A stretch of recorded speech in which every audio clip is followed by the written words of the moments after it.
Welcome to St. Thomas Aquinas. My name is Tim Flynn. I'm the office manager here. For those who haven't met me before, just a couple of housekeeping things. There are restrooms right out here as well. I think most of you have seen no food and drink in the church. That's great. The Bennetts will have a book table, as you saw, over in the hall after the talk as well, and there may be some refreshments left. I'm not really sure. On behalf of Father Cod, we are so excited to welcome Art and Laraine Bennett here to speak on the Temperaments. It's something that's very near and dear to our hearts. We actually did a retreat for high schoolers based off of this many years ago, which was wonderful. And it's something that I've personally wished I had known about a long time ago when I was young. So I think you're going to get a lot out of this. So without any further ado, Art and Laraine Bennett. Thank you. Thank you. Can you hear me? If you can't hear me and want to hear me, raise your hand, okay, and I'll talk up louder. All right? Why don't we just start with a quick prayer on the Father and the Son, Holy Spirit, Amen. Dear God, thank you for the gift of your Son, who comes into our hearts and into our lives, loves us dearly, and allows us to love others dearly. Please help this talk to be fruitful to all the folks here. Help it to be a great way for them, or a way for them, to foster closeness to you, and also foster closeness to all those that they meet. We ask this through Christ our Lord. Amen. Father, Son, Holy Spirit. Amen. Great. Well, Laraine wants to start off.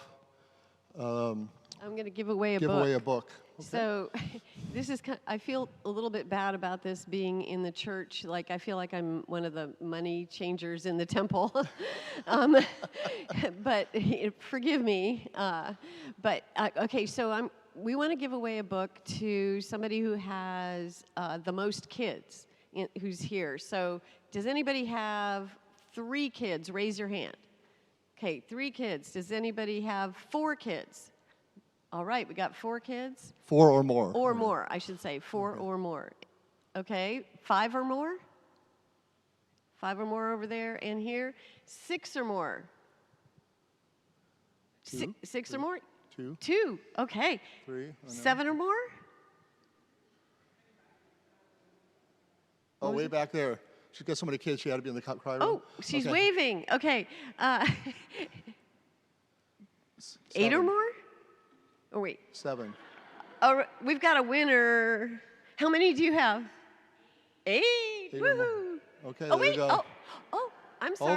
Hold on. It's a Catholic crowd. Oh, it's a Catholic crowd. How many? 9.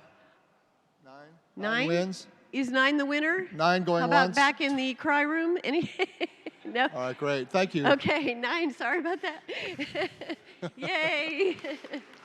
You win. Yeah. Well, thank you very much, Tim, and thank you also, Father Matthew Codd. That was a beautiful Mass this morning with all the Dominicans coming in. What a great sight that was. We're here in town and we're just going to Mass, and it was so beautiful.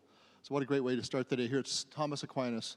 And also thank you for inviting us, and it's really a pleasure for us. So it's great to start with Mass. With Mass, we get fed the body and blood of Christ, and that's the food for the journey, right? Christ is the food for the journey. So we want to continue to be close to God, because by being close to God, close to Christ, we can be closer to each other. Our goal today is to talk about how to strengthen the bonds in your family and with those you know and love. But sometimes the family can be an endless stream of tasks. I guess sometimes therapists, we call it transactional encounters, as opposed to really meaningful encounters. Financial and educational burdens, taking the kids to school and sports activities, never-ending list of domestic chores. Throw in all the various temperaments, and it may seem more like a battleground than like a loving community of persons, or as St. John Paul II called it, the domestic church. But actually, we're called not just to have transactions and get stuff done. We're called to actually be happy and to be radically in love with those that we serve in our family and in our community as well. So when we focus on Christ, he strengthens the bonds of love and service. So ideally, we're going to give you a tool today that, with Christ's help, might be another tool in your toolbox to help you strengthen your bonds. We believe and understand the temperaments is a good practical tool. It's a concrete way of making God's presence shine forth in family life and to become more like a loving community of persons with love kind of guiding more often than to strengthen the bond. We think it's a great tool as well for self-knowledge. It's good to know your temperament, all things being equal, to have better communication. If you know the person's temperament, that usually improves a little bit. Helps for motivation, helps for understanding, helps for appreciation, and also helps for encouraging people to grow and to overcome the struggles of life within our families. But ultimately, we just want to be clear, it's really the grace of God that allows us to be transformed and allows us to love. But maybe you'll find this tool helpful for you. Now, what about the temperaments? Temperament is how we tend to react. Something happens, psychologists call it a stimuli. How do you respond to that? And most of us, there's a pattern to that, the pattern to the response. We kind of say it's kind of hardwired, and we think it comes from birth. That's why we use the expression, the temperament God gave you, or the temperament God gave your spouse or your kids. It's a gift from God, and it's just like God to give us gifts. Just like Him to give us gifts and talents so that we can build on those and grow in virtue. But I want to be clear, unlike some other self-help and some other models, this is not your whole personality. The Myers-Briggs is your whole personality. Some of you might know that. The temperaments is much more modest, much more specific, just how you tend to react. So that you don't have to worry about the temperaments putting you in a box and saying, this is the way I am, and there's no reason to be a temperament bully. I'm a choleric, deal with it. That wouldn't be right or even proper. But I tend to react. So when we talk about the 4 temperaments, you'll get some clues about it. And you can say, well, how do I tend to react? Or how does my spouse and my kids tend to react? And that might be helpful, and we'll give some ideas about that. But most important, you're not determined by your temperament. And anything with kind of Catholic orientation will not be deterministic, will not put you in a box, will not say you can't grow or you can't mature. And the temperaments are also one of that. Not challenging that fact we're all fundamentally free. There's a variety of ways we can act and react. Understand the temperaments, however, gives us insight into our spouse and our children's natural strengths and weaknesses. And it's really good in a family to know someone's real good strengths. You want to honor them and reinforce them. But it's also good to know the weaknesses because then you work around it. By the way, weaknesses doesn't mean moral weakness or sinful weakness, just not as good at, not as strong at, and can maybe use some help, which is what families are for, so we can grow in virtue. The Catholic model is we acquire virtues to grow. And that, I think, the temperaments is consistent with that. We'll give you techniques and ideas for each of the temperaments. And we have books back there which can go in as much detail as you want as well. With kids, though, it helps to work with the temperament, rather than to force a child to do something that is completely alien to their natural gifts. So if you work with their strengths, it's easier to get them to grow into other strengths than to go against them. Now, we're St. Thomas Aquinas, and as a Catholic audience, we've got to have at least one St. Thomas Aquinas quote. So here it is right here, okay?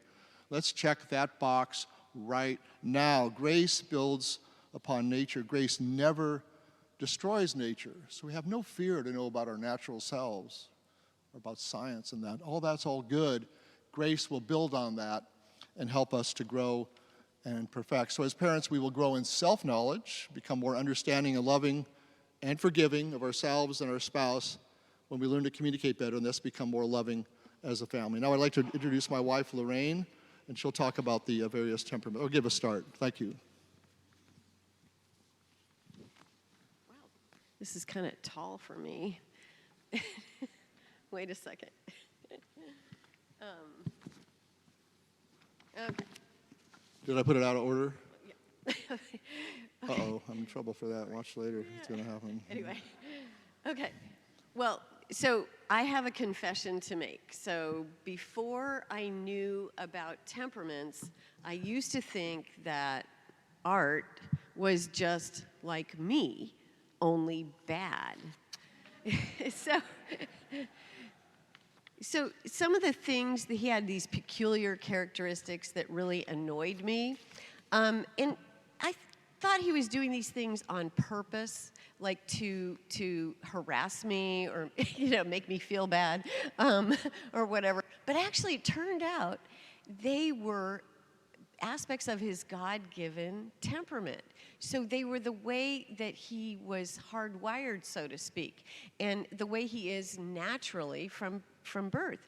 And so, for example, when he doesn't answer a question right away, or he doesn't immediately respond with enthusiasm to one of my ideas, or that sort of thing, or he gives me a blank look, you know, and I'm like, what, are you mad at me?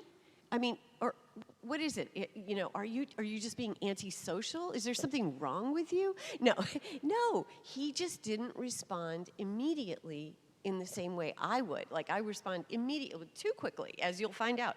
But yeah, so he needed time to think about something. If I asked a question, he needed to think about it, to process it. Or if I spring an idea on him, he needed to think about it. Basically, he's a more thoughtful person. And these are things that come to him through his temperament. So once I understood that, his behavior is not due to any ill will. He's not intentionally doing this. It's just the way he's sort of hardwired. So a lot of conflicts just kind of disappeared. And we think it's actually probably a product of original sin, that we tend to think that the way I respond to something is the way everyone ought to respond to something. And then we judge people harshly when they don't respond that way, you know. Instead, we should be appreciative, which we hope that by the end of the talk you will be appreciative of all the various different ways of responding to things. And the same thing with kids. Parents sometimes, they're like, where did this kid come from? This kid is so different than I was, you know? And then you say, well, maybe there's something wrong with the child, you know, or the kid. Or maybe I'm a bad parent. But no, it's not necessarily either of those things. It may simply be a matter of a temperament conflict. So we're going to do a brief overview of the 4 temperaments: choleric, phlegmatic, sanguine, and melancholic. And most people are a blend of 2, and we actually there's a quiz. You could go online, temperamentquiz.com, and you can take the test and figure out your temperament.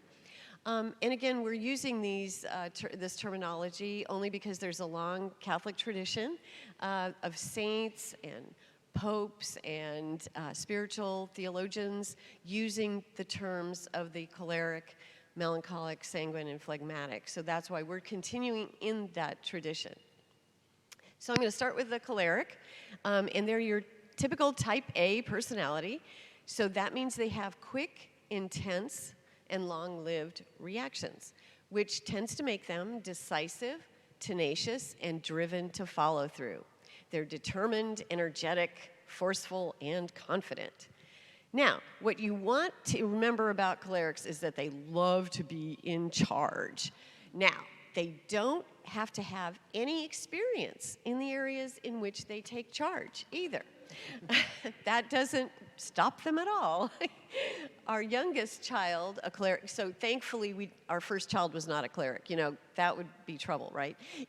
Our youngest child is choleric. So by then we'd gotten used to parenting.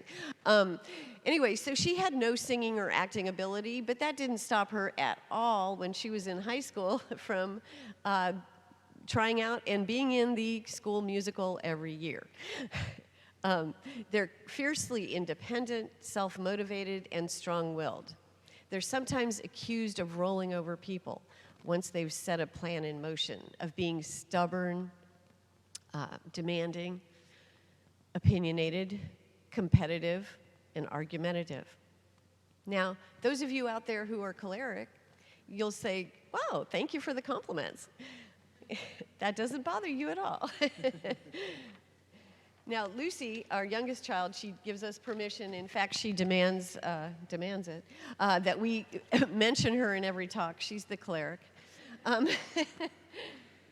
She was helping us when we were writing the Temperament God Gave Your Kids. She was helping us with, kind of reviewing. We had a little test in there, and I had divided up the strengths and the weaknesses for each temperament. So she's looking it over. She was in high school at the time, and she's reading through the strengths and weaknesses, and she goes, well, this is good, but one thing I don't understand. She goes, why is always right in the weakness column?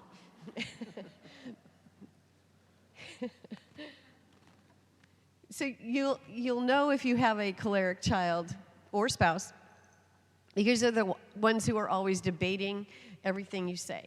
They can be diverted at the drop of a hat into a debate, and they don't have to know anything about what they're talking about either. St. Paul himself was probably a choleric. In Athens, St. Paul grows exasperated by all the idols, and Scripture says, quote, "So he debated in the synagogue with the Jews and the worshipers, and daily in the public square, with whoever happened to be there." St. Paul even disagreed openly with St. Peter, the first pope. Quote, "I opposed him to his face because he clearly was wrong." In Acts, it says about Paul that, quote, "He even addressed the Greek-speaking Jews and debated with them. They, for their part, responded by trying to kill him." Of course, cholerics sometimes provoke that kind of a response. So we like to say, we try not to take it too personally when cholerics, young and old, want to argue or debate. Parents often do become annoyed with them, and teachers also, because they tend to be argumentative. But we like to think of it as the way they process information, kind of like a puppy that loves to tussle with a toy. And as long as they remain respectful, we can allow them to question and debate. And they can, we also recommend, like if you have a choleric child, don't get into power struggles. Cholerics will win that. They win the power struggles. They would rather stay in timeout forever than admit they were wrong. And I have a new book coming out the end of this month, which I have a few copies back there, about with Saint Therese as guiding the wisdom.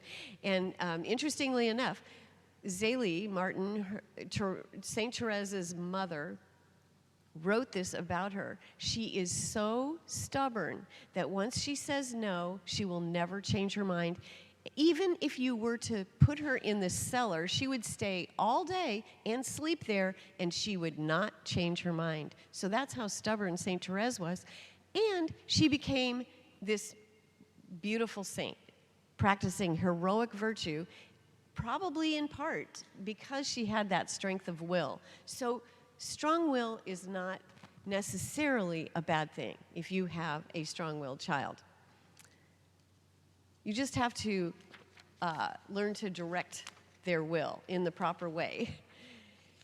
Now, if you're married to a choleric, keep in mind that they do love to have acknowledgement for their successes, appreciation for their hard work, and just tell them a lot, "Oh, you were so right about that, honey." They just love that.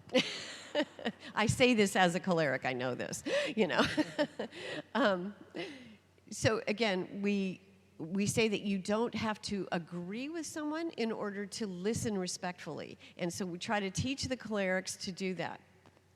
So I like to give an example of once, a few years ago, Art, out of the blue, he said, he goes, "You know, I think I'd like to do one of those adventure backpacking trips, you know, where one of those where they take you in a helicopter and drop you on a mountain in Wyoming, and then you have to kind of like find your way back, guiding yourself only by the stars, you know, and maybe a compass." And I, the supportive wife that I am, said immediately, "That's insane. Are you crazy?" So, but actually, if you knew Art, you would know that I was speaking the truth. And I was right, of course, as the cleric always is. The last time we went camping, we couldn't even get the coffee to percolate on the campfire. So we left the kids in the tent, and we went off to get a Starbucks. Anyway, that's our camping experience. So you would know that this probably would not be a good idea. However, the mistake that I made was to not listen And as Father said, we need to listen to God and we need to listen to each other. And we're so busy arguing or saying, well, you're wrong about that, or whatever it is, that we don't listen.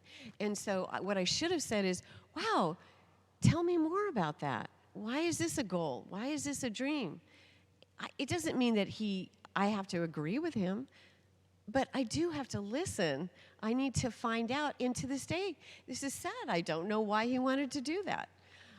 So that is one of the things that we recommend is for the choleric to be open to influence, to listen, not necessarily to agree. And happy families are those where each member feels supported in their hopes and dreams. So the next temperament that we're going to talk about is the phlegmatic. So Art is up. Thank you, Laraine. I still haven't told her why I had that Wyoming dream. I've always been secretly glad, though, that she talked me out of it. Otherwise, I wouldn't be here with you today, I'm sure. Yeah, it was good.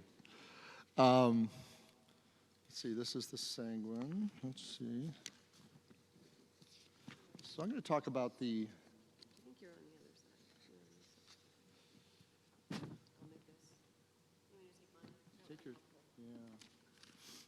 But I think you took, yeah. So I'm going to talk about the phlegmatic temperament, and phlegmatic is 180 degrees opposite of the choleric on the temperament scale. So whereas the temperament walks in the room and wants to kind of rearrange everything and remind everybody what the correct hierarchy should be, the phlegmatic, walks into the room, the situation, and just wants to fit in. It's kind of trying to read the structure, read the organization, find where they can, blend in, contribute in some small, perhaps significant, but not necessarily significant way. They're not trying to take over anything. In fact, they're nervous about that. They don't like to take over stuff. They're very introverted, cautious, and quiet. And if you have in your family a phlegmatic child, because sometimes when you're leading as a parent, they're the only ones that come along. So we always suggest to Catholic family, any family, don't stop having a kid till you have at least one phlegmatic. For goodness sakes, you want at least one kid that does what you say. You know what I mean? Otherwise, you get discouraged. On the other hand, if your first kid is a phlegmatic and you go, we got this parenting thing down, no problem, God will bless you with a cleric who will not sleep and not let you rest. So phlegmatics are naturally kind of team players and don't need to take over. So let me give you an example. One of our, Laraine, I think mentioned this, but to highlight it, we have 4 kids, and as far as we can tell, all 4 of them have different primary temperaments. So one of our children was a phlegmatic, and so he came home from school one day as a junior in high school, and he brought home the school, newspaper, the thing you're supposed to give to the parents. Now, none of our other kids, we'd ever seen that, because they aren't phlegmatic. They go, yeah, that's interesting. Okay, thank you, yeah. So the phlegmatic brings it home and gives it to the parent. And so we're looking at it and we're cruising through and say, whoa, son.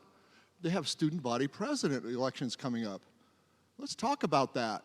He stops, turns around, sits down, and we talk about it.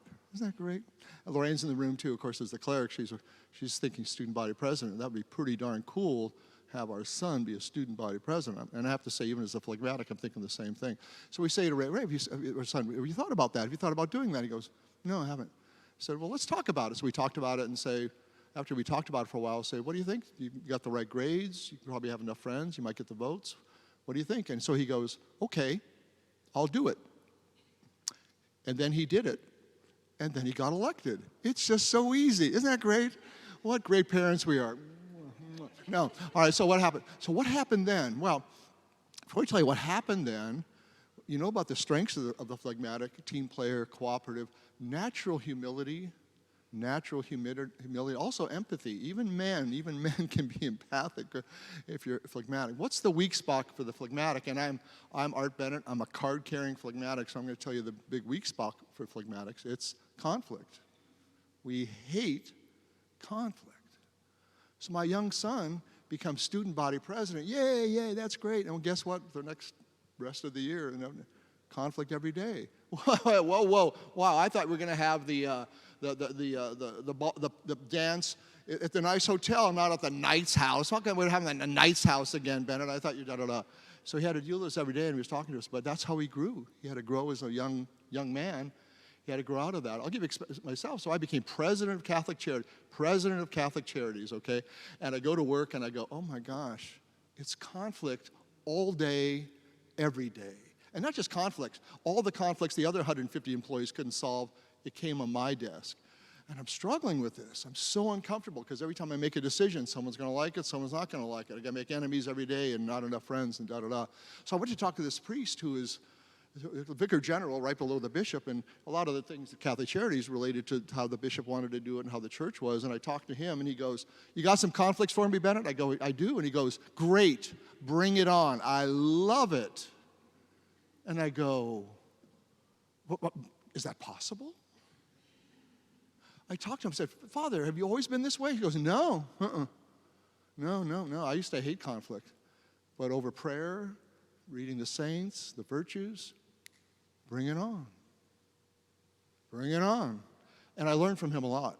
He was like me, a phlegmatic. And I go, oh my gosh, I can turn this around. So he was my mentor to dealing with the weakness of how to deal with conflicts. Or maybe Christ would call it the cross.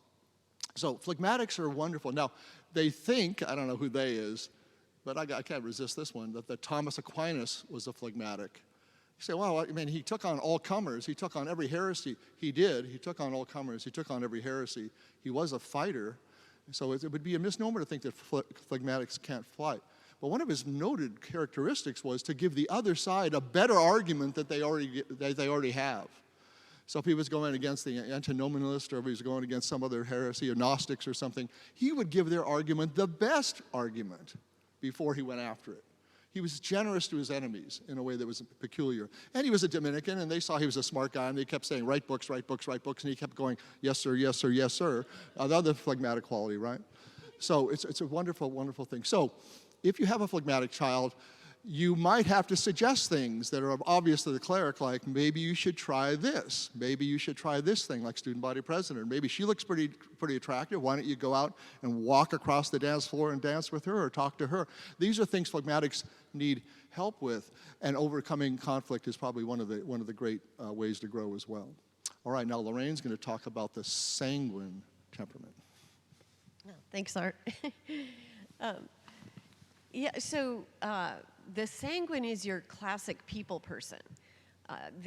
When we were talking about reactions that are natural from birth, so the sanguine is the most extroverted. So if you have here's extroversion over here, the most extroverted is the sanguine, and the most introverted would be over here, the melancholic, and then in between is the phlegmatic and the choleric.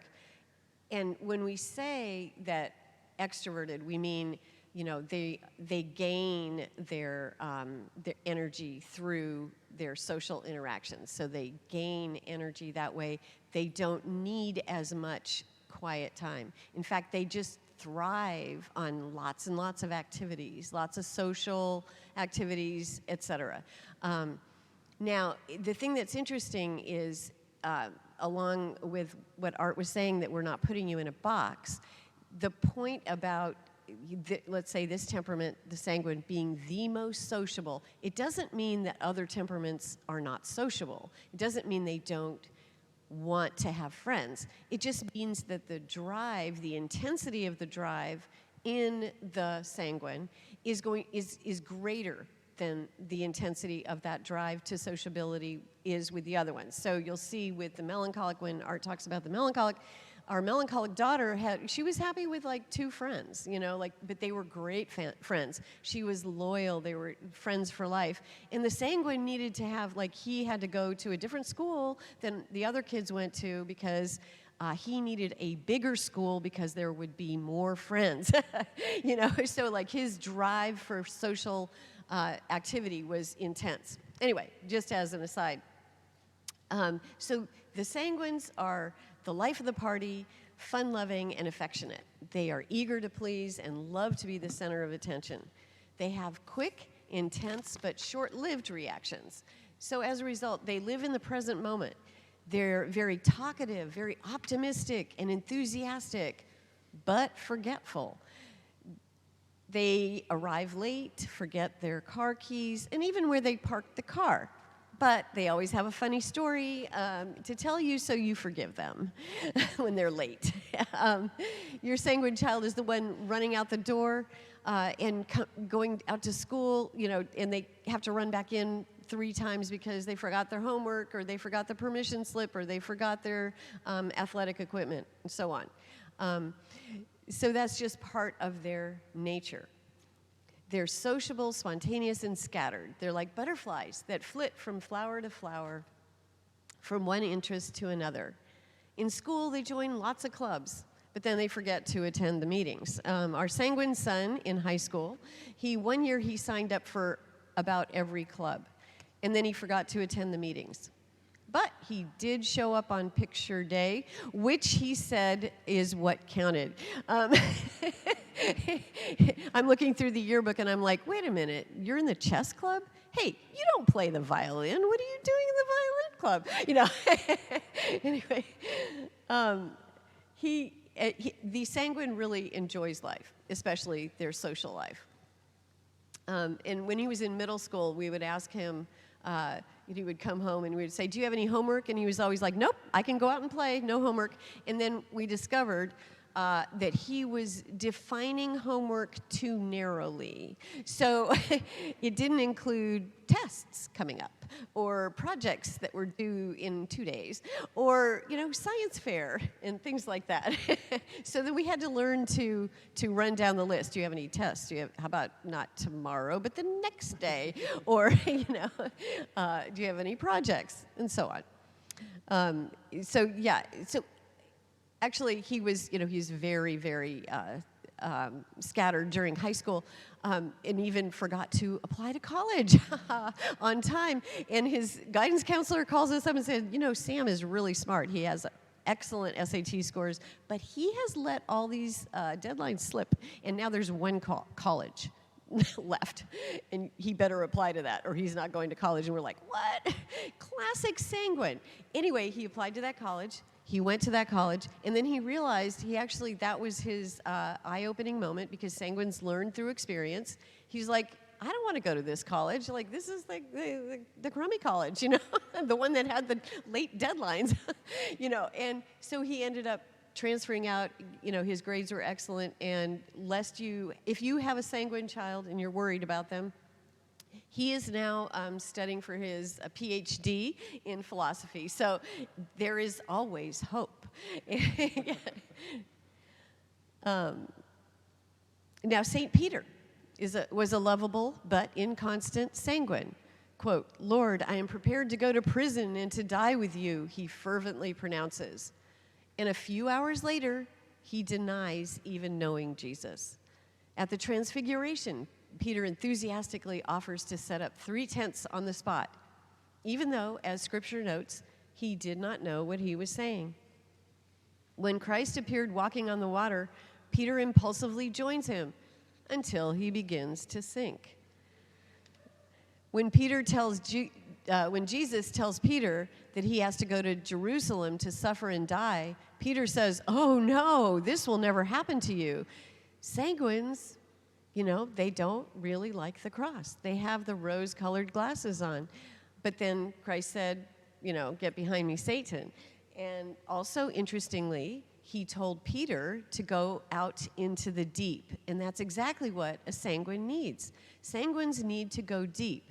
They also need to persevere on projects. They need help with persevering on projects. They have beautiful natural virtues of forgiveness, joy, and generosity, but they need to strive for the virtues of perseverance, self-control, and a deep interior life, and a love for Christ above all, because they do tend to love their friends, And so a sanguine might be tempted to put their friendships, their natural friends, above Christ. And so what they need to do is really struggle and persevere in the interior life and growing close to Christ.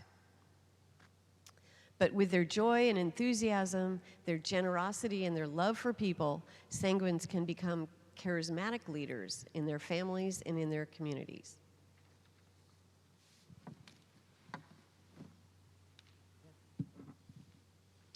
That was great. The sanguines, the sanguines, the sanguines. Certainly could use a few more sanguines in the old Catholic Church, don't you think? Yeah. St. Philip Neri, happy-go-lucky guy that he was. St. Peter. It does make us wonder sometimes. Sometimes we're walking back from the Eucharist, we're very, being very devout and pietous, but it wouldn't hurt to show the joy of that sometimes either, would it? Got the big guy right here. Got the big guy right here. So we can all learn a lot from the sanguines as we can from the other temperaments. So let me tell you about a very, very beautiful temperament. This is the last one, and I'm happy to take questions if you have any and comments, and we'll be back there. The melancholic. The melancholic has a lot of very wonderful and beautiful qualities. It's my secondary temperament, so you can see I really try to promote my side of the coin here a little bit. But also means I'm a double shot of introvert, because like Laraine said, the most introverted temperament is the melancholic, and the phlegmatic is right next door on that. So I guess you could say the melancholic tends to react kind of the opposite of the sanguine, where the sanguine is outgoing, optimistic, and naturally enthusiastic. And sometimes I just like to set with those qualities. They're so beautiful. They're so wonderful when you meet people that are that way. The melancholic, however, is sometimes a little cautious. What are we getting ourselves into here? Let's think it through a little bit. Okay, nothing wrong with that. They're realistic. They call themselves realistic, and that's what we say about ourselves, but most other people say we're pessimistic, so I don't know. They just don't get it. No, we can be serious. Wait a second. Why are we fooling around here? This is serious business. Serious business. And I thank God for that these days. And I think any team, any organization, you hear leaders and stuff is, you want your melancholic to be your CPA and tell you if the books are okay. You don't want your sanguine. You don't want that. You don't need to go to jail for that. You know what I mean? No swagging here. No swagging here. When the sanguine reacts quickly, which is a strength-weakness, like Laraine really well said, the melancholic tends to react rather patiently. I had slowly here, but I said patiently is a better word, but vehemently. Once the question is registered, it becomes very intense. Melancholics are very intense. I would say the cholerics and the melancholics are the most intense temperaments. Sanguine is impulsive, melancholic is cautious. Sanguine believes more in quantity, but we don't want to be unfair with that. But quality is certain part of it. But generally, melancholics are not quantity-oriented. She mentioned one of our daughters had 2 friends, and that's enough of that. Don't need to go out hunting for more. Melancholics tend to be more choosy. One good friend. The one wonderful thing, though, I think about melancholics that we can all learn from is they believe in ideals. They believe in ideals. So I would think a melancholic walking into this beautiful church, seeing the Balducci, do I have that right, that term? Balducci? Balducino, excuse me. Balducci sounds like an Italian restaurant in Arlington. Balducino, got it? All right. It's just immediately beautiful and wonderful, and puts a nice perimeter around the altar, and and then you kind of try to figure out, who are the saints there and all that, and I don't know if it's actually Fra Angelico's or whatever Fra Angelico like, but it's just beautiful. I would say the melancholic side of me would come into this church and go, oh my goodness, this is more like it. This is more like Christ is right in there. Yeah, it's beautiful. All of us have that, like Laraine said, maybe the melancholic's more intently. The melancholic so longs for heaven, however, that sometimes on earth things can fall short. Because they're idealistic, they can be tempted to be perfectionistic. Now, perfection, I think, only comes up once in the Gospels in St. Matthew, and I think it's pretty clear. It's talking about having Christ in our lives helps us with perfection. We're never perfectionists, but sometimes melancholics hold out for perfection and be kind of cranky and keep waiting for something that maybe can't come. They can be somewhat cautious to even the point of not initiating new things. They're the ones that often say very comfortably, when you give them a good idea, you think it's a great idea and you can't wait to work it, and you talk to them melancholic and they go, no, I don't think so. I don't think so, yeah. So one of the things I've learned a lot with melancholics. I'm a therapist. You supervise therapists. Most therapists are melancholics. They think they're sanguine, but they're not. And I just learned, if I have a great idea that I really want to operate with them, I say, listen, I'm going to give you an idea. I just want you to think about it. I don't want your opinion right now because I want you to think about it. And we'll talk about it in a week or two when I have the next meeting. And I got so many more yeses that way because I was modifying it to their style. And if you tell them, make a decision right now, hurry up, they just go, no, no. But if you let them think about it, let it absorb it a little bit, run through different scenarios, they can be extremely creative. Most teachers are melancholic. Most artists are melancholic. They don't generally put money as the most important thing because the ideals are more important. The ideals, and thank God for the ideals. While the sanguine can be confident and careless and jump right in, that's not the way melancholic. If you're ever walking, if you say, I'm going to go out today, see if I can find a melancholic. Next time you go to the supermarket, you'll see somebody in the middle of one of the aisles turning this cereal box by the side and reading all the ingredients. There you go. You just discovered. Just like you want to see a bald eagle over the Potomac. There's a melancholic in the supermarket reading the box, okay? They love the details. They love the details. Okay, so under stress, though, saying no to good ideas can be a problem and new things. And sometimes transitions are difficult. I'll give you an example. Laraine mentioned our daughter who couldn't act and couldn't sing, was in all the school plays. She played the envelope in the napkin in Beauty and the Beast. That was fine. Okay, but because it was such a social event, she was happy to do it. So anyway, I had to go see Beauty and the Beast because my daughter's in it, and I was late. It was like a matinee. It was oriented for the time for young kids to come. So I got there late, and so I couldn't sit in my seat, so I was sitting on the kind of entranceway there, and I was surprised. The Beast had made an appearance. I could see him on the stage, and these kids like somewhere between 3 to 5 or 6, some of them were crying and holding their mom's skirts, and their dad was holding them, and they were really tearful. Not all of them. You look in the audience there were many kids that age that were having a great time. There's the Beast, no problem. And they were just so kind of clingy and anxious. And I thought to myself, I wonder if some of these kids are melancholic. Because, this big scary guy comes out, and they don't immediately take to that. Just a different response. I thought it might be a temperament response, And in some of these families I knew, they have 7 or 8 kids. It's a Catholic high school, and not all their kids are there. A couple of them are. So some kids are more sensitive to new things, and so you have to be aware of that when you have a melancholic. Give an example. They don't like to make decisions really quick. Our daughter was in college. She got a job. You know how college jobs are. They're not real jobs. Just kind of some way to give the kids money so they don't drop out. So anyhow, she was at the fitness center at a nice college up in D.C., and she goes, I got a job at the fitness center. Great.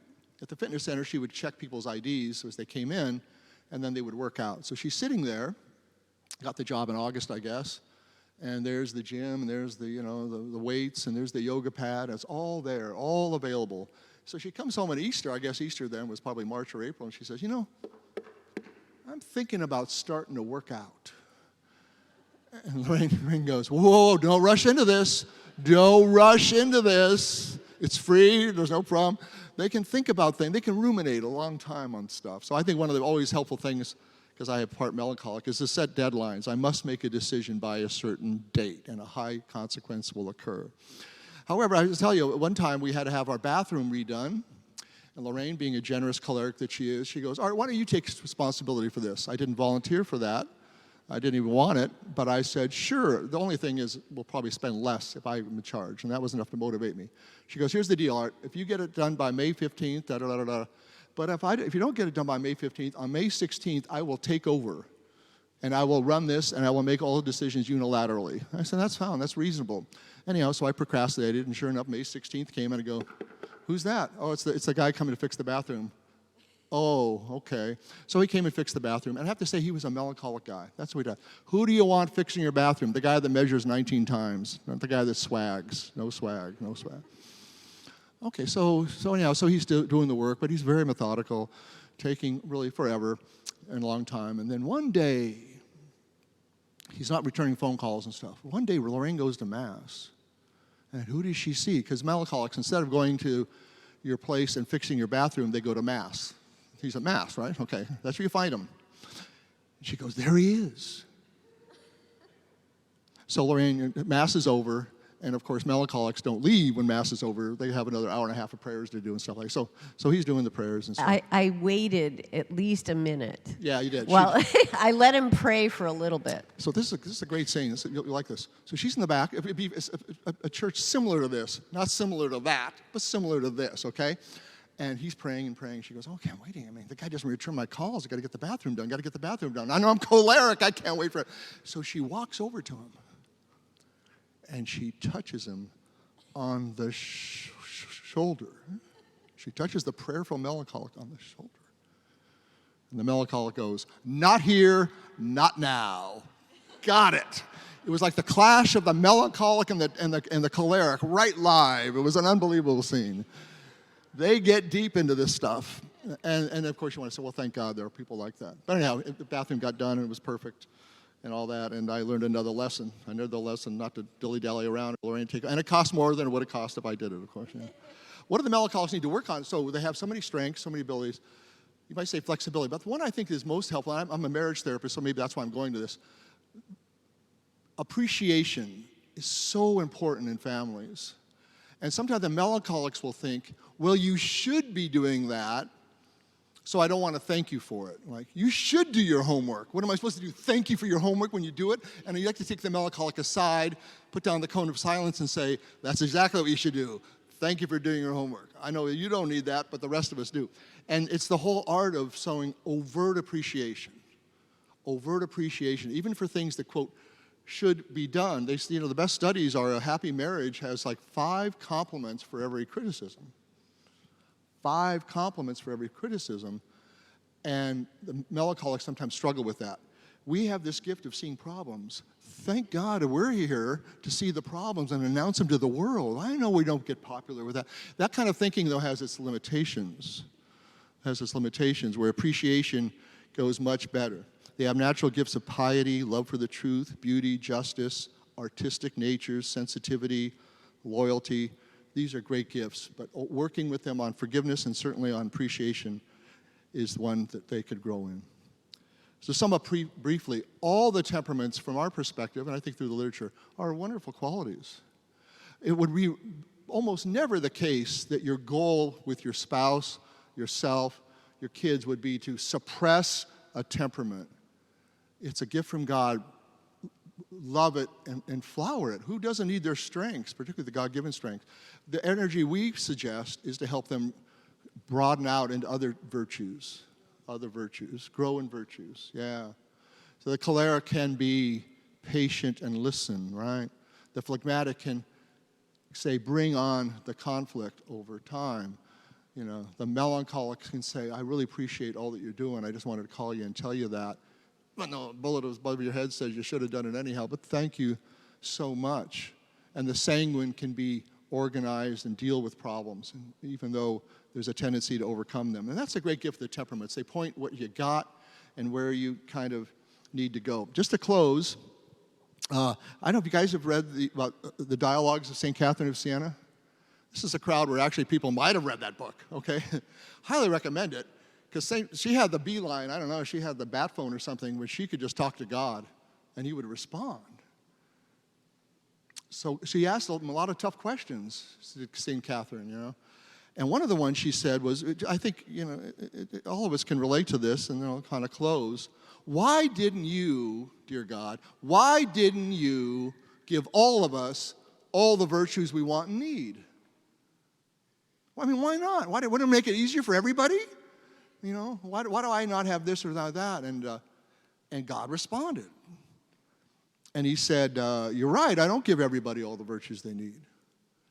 Because if everybody had all the virtues, they wouldn't need help from anyone. And you would not be charitable. You wouldn't help, and you wouldn't ask for help. And you'd lose your soul. So, wow.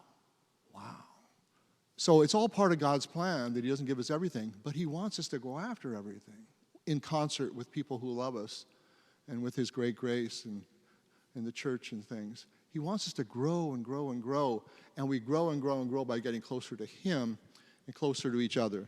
So anyhow, I hope some of this might have been helpful to you. That's our overview of the temperaments, and if you have any questions, we'll be happy to handle them. Thank you very much.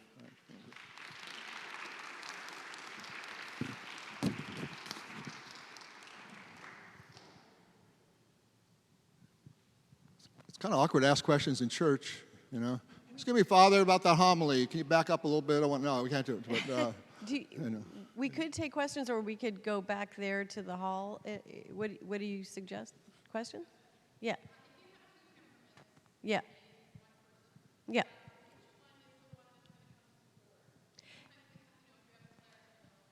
Right. Right. Right. Well, I think, like if you take the temperamentquiz.com, it actually, and this is not scientific, but it kind of like weighs the answers and gives you a percentage. So like you would find out which is your primary temperament. So you could notice this in yourself, or you could take this quiz and see whether that matches up with what you think. So, for example, my primary temperament is choleric, and my secondary is sanguine. So, but at times, I think there are different times in our lives when one is going to be more pronounced because it may be the situation you're in. Like maybe under stress, maybe I go to my primary because that's the most comfortable. But maybe in another situation, my secondary comes to the fore. I would suggest that. What do you think? I think that's right. The test helps with that. Yeah. You can take it a couple times, but that'll give you an idea. Yeah. And by the way, like Laraine said, it doesn't mean the other temperaments, the other two, are inoperative. But these tend to be your go-to temperaments, your go-to thing. Sometimes stress is where your two temperaments don't fit the problem. Yeah. You go, for example, when I was Catholic Charities, I mentioned conflict. The other thing I had to learn was how to do fundraising. If I don't ask somebody for $100,000, and if he or she doesn't give it to me, then we have to close the homeless shelter. So I go, oh my gosh, I don't want to ask someone for $100,000, but I don't want to close the home. So I had to learn that skill. Okay, I had another skill. Right. Neither one of my temperaments, phlegmatic, melancholics, are not great fundraisers. However, but that's the point, is that we do Yeah. talk about growing in virtue, and Yeah. we also gain experiences through our lives. So he grew in virtue, but he also gained the experience Right. of going outside of his temperament and responding in a different way. So none of us are determined by our temperament. It's not like we have to respond that way. It's just that we tend to, because it's part of us, kind of easier. Like the kid who writes with his, left hand is easier to write. I mean, he can learn to write with his right hand, but it's easier. Yeah. Makes sense? Yes, sir.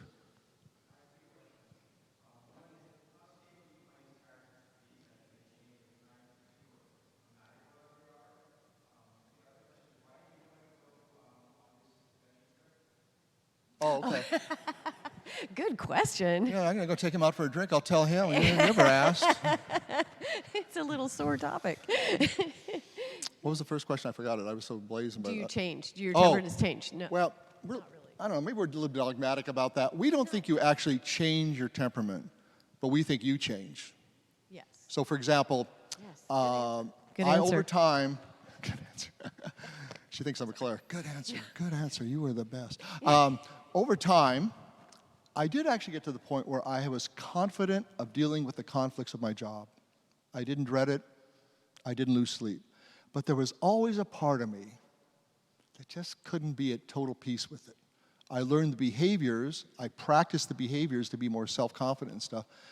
And maybe if you watch me at the end, like at year 8, 9, and 10, as opposed to year 1 and 2, you say, Bennett's got this down, and he's much better. I think I did. But I don't think deep down inside I was, For example, when Laraine and I go to a place and we don't know anybody, she can't wait to meet new people. I love to meet new people. I'm thinking, gosh, I don't know anybody. I still think that, even though I'm gonna meet new people and I'm gonna get along. So in a way, you struggle with some of the stuff a little bit your whole life because it's the way you are, but you grow, you grow. The reason I wanted to go and do that wild venture is because I talked to a client of mine that had done it. I'm a therapist, and he shared the story, and he didn't die, and he didn't get eaten by a bear, and he came home, and I looked fine, and he just looked like came back a different man. He had some addictions. He came back sober and ready to go, and I said, maybe. But I don't think I would have done it But I think it was it just happens sometimes where someone shares their dream, and it lightens up something in you. Like, maybe I could do something bold like that. In my case, that wasn't probably the right way to go, but I have to say that did raise in me, probably in my unconscious, to be a little more experimental or widen the view of my life a little bit more. That happens. Yeah. Okay. Thank you for that question. But we've been in this story, by the way, for 20 years. Thank you for first that time anybody question. ever asked what that answer was. This is Including her. literally She's the never first asked time. either. I don't know. How about over here? Any questions over here? Yes, ma'am.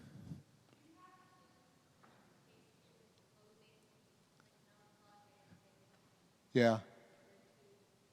Kind of, they seem like they're opposites. Yeah. If Not that really. happens, No. I would take the test again or a different test just to see.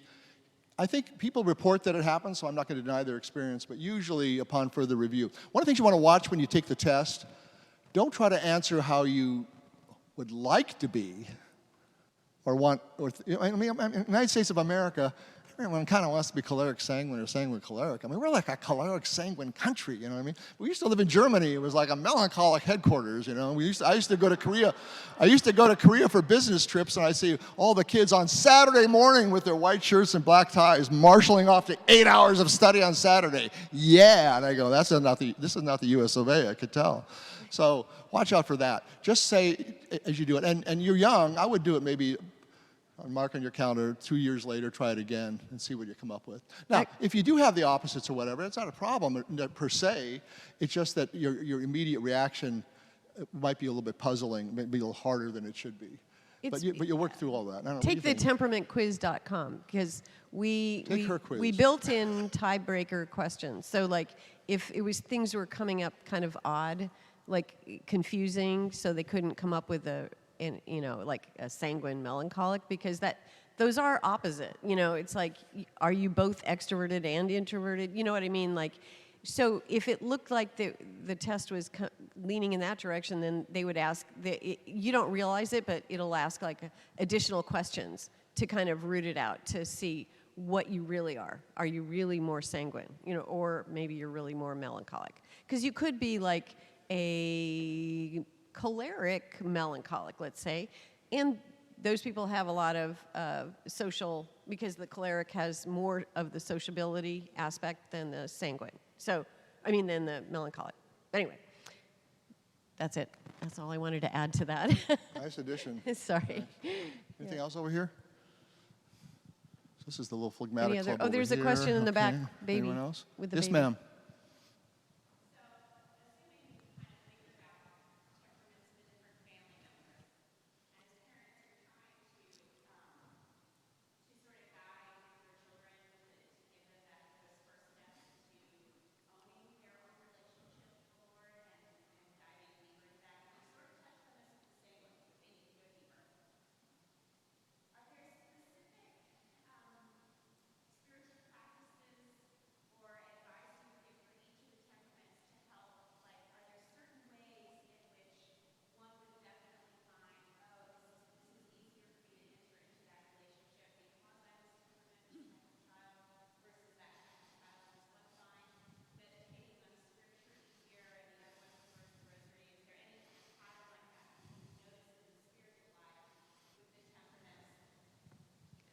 Yeah.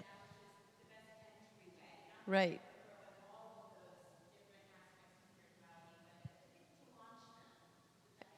Yeah, No, that's it's a a great great question. So the question was, are there some specific aspects of the faith that might be more appealing to different temperaments? And I think this is actually the case. I sort of observe, I wouldn't know, like, across the board, I haven't talked to many people about their own, attempts to do this. But so I would think that like the sanguine, for example, would be more likely to want to go to Mass if there are friends that are going to Mass. That just seems like that would be something they might be more drawn to that. The relationship with Christ, that's another aspect. They might be more drawn to the personal relationship. They might find that concept more appealing than like a more, I don't know what would, I mean, everybody is called to have a personal relationship with Christ, but I would think that the sanguine might find that even more appealing because that's what they do all the time, personal relationships. What do you think? The phlegmatic kind of likes our phlegmatic, I remember, he really liked the kind of traditional. They're very, let's do a novena. Okay, they like the novena. They were very kind of traditional. They like the novenas. They like the comforting kinds of traditions because they are kind of a comfortable homebody, traditional kind of person in general. What do you think, Art? Yeah, I think that's great. Yeah. I think kids, I would try to, the church is so rich Yeah, there's so much. that any strength can be reinforced. So I would tend to go with the strength first. So somebody might say, well, sanguine kid, I mean, he wants to go to Mass over there because his friends are there or whatever. I'd go. It's Orthodox church. It's a good church. It's a good church. That's a good enough reason to go. And if he meets his friends, sees his or her friends there, that's going to make it easier for them. I think that would be a good creative way to do it. I remember we lived in D.C., we tried to get kids to go on the March for Life, and Laraine would say, it's freezing cold and it's this, and Laraine would say, hey, and after we go on the march, Mr. Bennett's going to take you to the ESPN zone, and we're going to get you hamburgers, and you can play some videos, and I go, wow, I'm Melancholic. I don't want to connect the March for Life with this fun event. She goes, that's why you're not talking and I'm talking. And so we always had a lot of kids wanted to come with the Bennetts to the March for Life, and it was just, she played with the strength of the kids to get them to expand. And then, of course, when they're on the march, they see what's going on, they pick it up. So I think building with the strength. So with the sanguine, I think the personal relationship with Christ is vital. I think, some of the old movies about Christ and stuff are wonderful. And he's such a dynamic, interesting guy. Or I like, that, or let's say, I don't know, for the choleric, Christ is the king, by the way. I mean, you're aware of that, that he's like in charge of everything. You breathing right now? Are you breathing right now? You know what? That's because he's letting you breathe right now. So just want to be clear about that before we talk about power here. I think a choleric will be interested in maybe more challenged by that. So I think you play to the strength and then you get to the weakness later. I was surprised, I went to a Catholic high school and stuff. No one ever talked about holy hours. The Catholic schools I went to, I was California, maybe that was why. And I'm a melancholic, introverted guy. I would have had no problem taking off class and sitting for 45 minutes or an hour. I would have loved that. It was never an option. Then when my kids went to school, it was an option, and guess the introverted kids really enjoyed that. The sanguines, when they hit 31 minutes, they say, "Okay, I'm going to round up. That's an hour. I'm out of here." But so you play to the kids' strength. The church is so expansive. You can always get a bridge there, and then you gradually help them see the other areas that are not as comfortable. Yeah. One of the big things about our take on temperament, a little different from some others, we don't really see that there's very often you ever want to squash a strength. It's hard to find where that's absolutely necessary. You might want to tone it down a little bit. Before you date that guy, tell me a little more about him. I mean, I know he looks handsome and everything. I just want to know the story. You just want to broaden that out, but you don't want to be pushing your kids' strengths down. You want to use that to expand to the others. Yeah.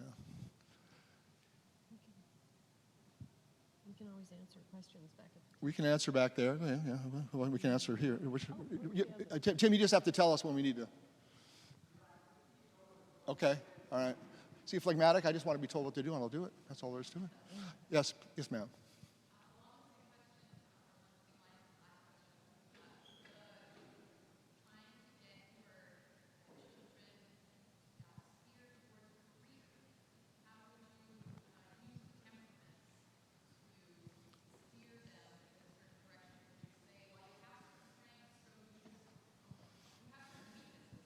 Yeah.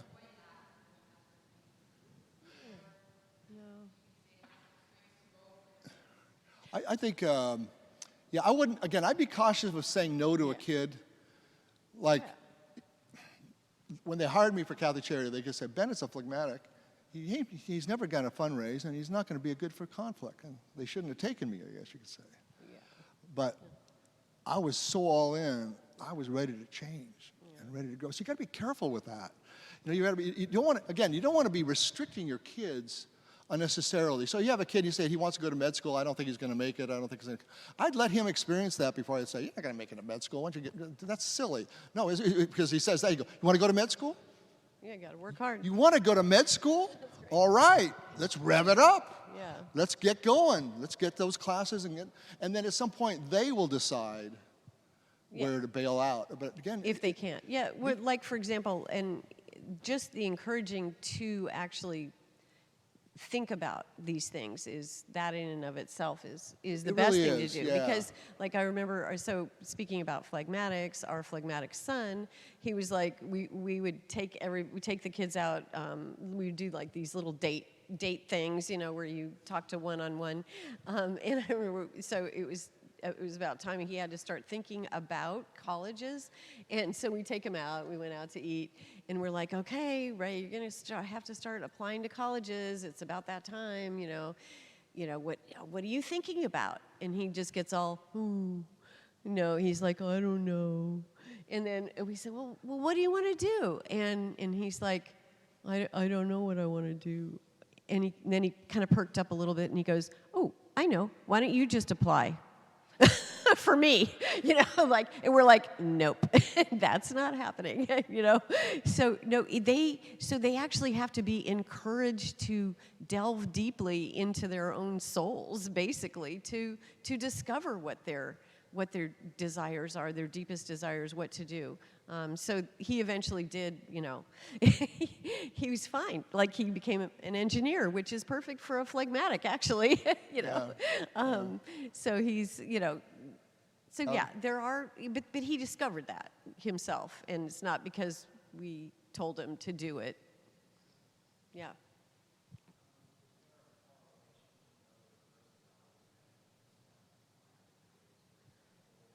Yeah. A little bit. Right.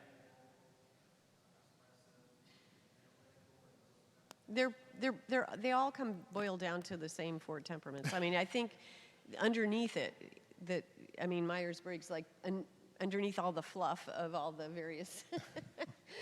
Okay, that's one answer. That's a choleric answer for you. Basically, we're right. No, I'm sorry. The temperaments were the first kind of personality kind of thing. Came from the ancient Greeks, actually. So it usually is somewhat related to all the rest. Myers-Briggs, though, is a good example of where Carl Jung, was the colleague of Freud for a while until they had a falling out. Carl Jung is the one that started Myers-Briggs, and he thought he wanted to get a personality, not just a reaction. He wanted to go deeper, and so he did the Myers-Briggs, the 16 categories. Myers and Briggs are the ones that did the research. So whatever, if you're an INFP or ENTJ, according to that theory, you are for life, and you can't really get out of that box. There's not much. You got to just kind of accommodate to that box. The temperaments are much more malleable, much more flexible than that. I don't know if there's other measures out there, other things. Usually, if you take a look at them, kind of like Laraine said, you can see similarities to the temperaments and stuff.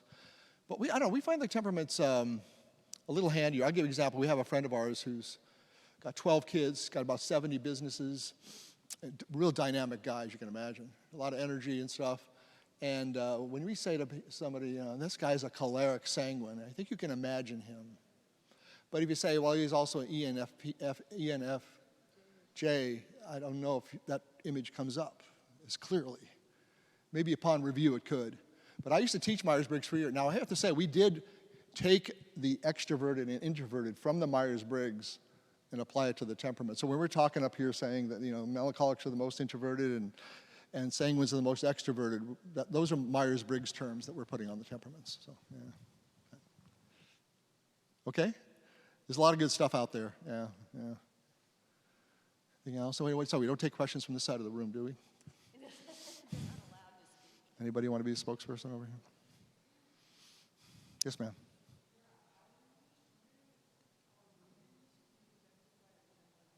What? Woundedness? That's a great question. We don't deal too much with that. Trauma, let's say. I think so, but I think trauma. Oh, you have an answer for that? I mean, trauma does make a big difference. It can reshuffle the deck, so to speak. Like say, for example, let's say you were a sanguine and really outgoing and a big personality, but you have an alcoholic dad, and he's cranky, and I don't want any noise, and no one's going to visit this house, which is a very common thing in an alcoholic family. You know, the tyrant and silence, and well, that temperament probably won't flower. It won't flower, can't. You know, or traumatic experiences that are, rather than, like, you know, my view is the closer you get to Christ, the more the life expands, not capriciously or crazily. Your abilities, your faith, you know, fishermen becoming apostles, and the more you have trauma and mental health problems, there's a temptation to restrict, to narrow, and so people have to sort through that. They have to sort through that. So generally, if you have a traumatic incident, you want to take care of that. And then sometimes what happens when people kind of take care of that trauma, they discover, oh my gosh, I really am a friendly person. I really am outgoing. I could never be that way under Dad's rule. And so it's kind of like a rediscovery of yourself. You kind of get back to baseline, and you can see your gifts. So I think that's right. But yeah, trauma it should be addressed. Because why? Because it narrows our lives so much. We have the same scenes going over and over again, and it's expansive. So that's often in mental health these days. People get help with that stuff, kind of get back to baseline, and then they can re-experience life better. But I did think it has an impact, yeah. It's a good question. That's really good. All right. Well, this has been an honor for us. Thank you very much, you guys. What a beautiful place. Thank you, Father, and thank you also, Tim. Thank you.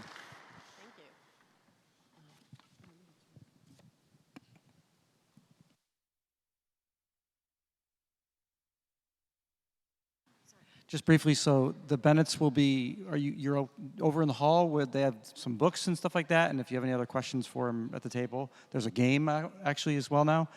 Also, God willing, if the recording comes out well, Art was really not as, he was more sanguine where he was wandering, and so the camera might have lost him a little bit as he got moved. I forgot to tell them that, but hopefully we'll upload the video if it comes out okay after I trim like that. If you want to go back to it. As well, we'll probably put some other resources up on the website related to the temperaments as well. All right? God bless. Thanks so much.